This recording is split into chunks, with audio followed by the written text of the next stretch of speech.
Hey YouTubers, it's Charlie. So Walking Dead episode 6, so many things to talk about. We have Negan, they cast Negan on the show. We may have gotten a little bit of tease about what's going on with Glenn, and Abraham is suddenly a poet that everybody wants to get with. Just careful for spoilers if you haven't seen the episode yet, and a new round of the giveaway starts now. All you have to do to enter is be a subscriber and leave a comment on this video. It's just a $20 Amazon gift card. Starting with the freaking huge stuff first. Number 5, who is Dwight? Dwight in the comics is part of the Saviors, so I think this mystery group that Daryl ran into are actually the Saviors. They've cast Negan, so it makes sense that they're going to start teasing that out. But based on the timing of the casting, like when they announced it, I don't think we're going to actually see the actor Negan, Jeffrey Dean Morgan, show up on screen, like full-blown show up on screen till late in the season.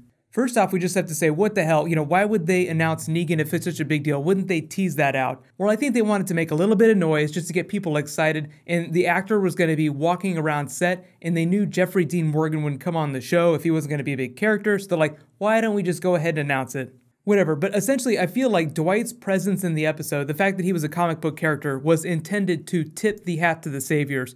Because I guess you could have assumed that this other group might have been wolves, but they just seemed way too organized, so they just wanted to be clear that this is not the wolves, it's a completely new group of people that I think is the Saviors. On to number 4, WTF, people will trade anything for safety. So when they're confronted by this other group, one of the women says, we're done kneeling. They trade back and forth. You know the rules. Your rules are shit. So just hammering home the idea they're super organized. And I love the fact that the dude that gets bit just immediately on the spot is like, just take it, take it. And after his friend chops his arm off, he does the nice thing and takes the watch off the severed arm and hands it back to the dude. Like, here, you're gonna need this. There were so many casual walkers in this episode that turned into like really funny moments. Like you have Abraham trying to get that rocket launcher, that was hilarious. Then you have Daryl with the motorcycle helmet walker, which is still alive by the way, despite the fact that it looks like there's almost nothing left. Like it's just a head in a motorcycle helmet. So if you ever wondered how far walkers can decay and still be walkers, like still be moving around and bite people, they can get at least this far.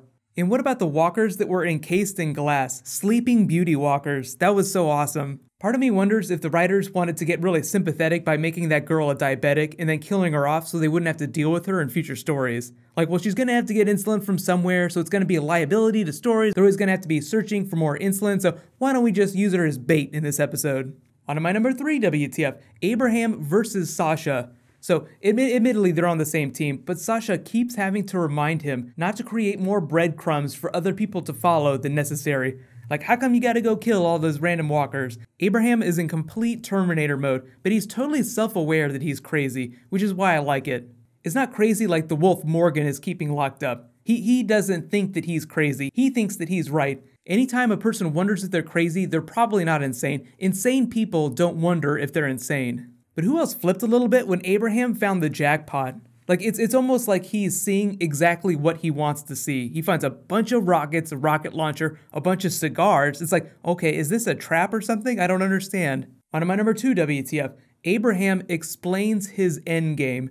So this is actually where the episode gets really awesome. This is probably one of the best Abraham episodes ever. He's now the slightly crazy, self-aware warrior poet of The Walking Dead. And he knows what he wants. He knows his endgame better than Rick does at this point. An endgame for him is Sasha. Although admittedly, I think he just kind of twisted that at the end. He's probably been physically attracted to her for a little while, just like a normal dude would. There's nothing special about that. It's their time together, like recognizing and calling each other on their craziness that he is really, really attracted to. That's what hooks him and makes him want to get to know her really, really better, in his own words. And the really cool way that the writers played this is that Sasha kind of leans into it, like, you think that's something that I might even want? She's just teasing him a little bit, like, okay, like I might be down for that. But as Abraham says, she calls him on his bullshit and is like, you definitely have some stuff to work on before we get to that endgame stuff you're talking about.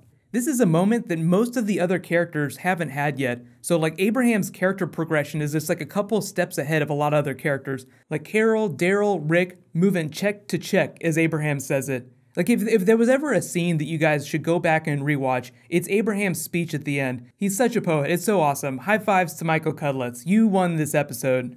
But on to my number 1, WTF, though. Biggest casualty of the episode is the motorcycle. You just see Daryl look at him as they ride off. you are gonna be sorry. Best bet The Walking Dead isn't gonna spend tens of thousands of dollars creating that custom bike without letting Daryl try to get it back. So we will see the Saviors eventually, we'll see that bike. Best bet he's gonna get it back.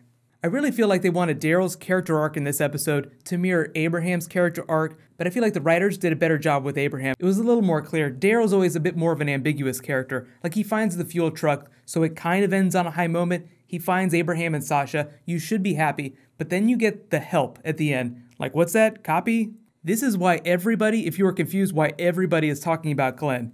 Because the voice sounded more like Glenn than it sounded like Rick. Like, you would naturally assume that it's Rick, like they're radioing back to the safe zone, trying to find out what's going on. But that's the open channel that everyone was using back a couple episodes ago, so anybody with a walkie-talkie could radio in and say help.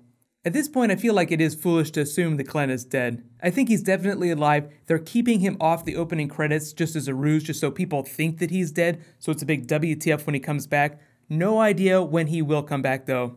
But let me know. Here's my big question for you guys. Who do you think said help at the end of the episode? Was that Glenn or was that Rick?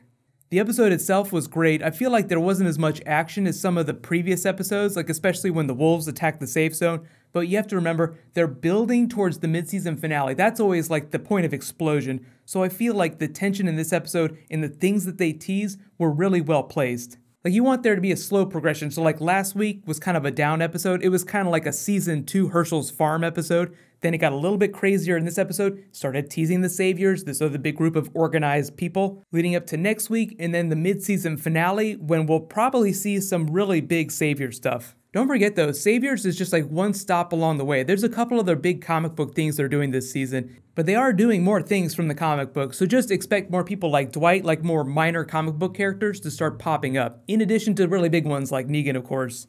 Here's kind of what I'm expecting from the Negan front.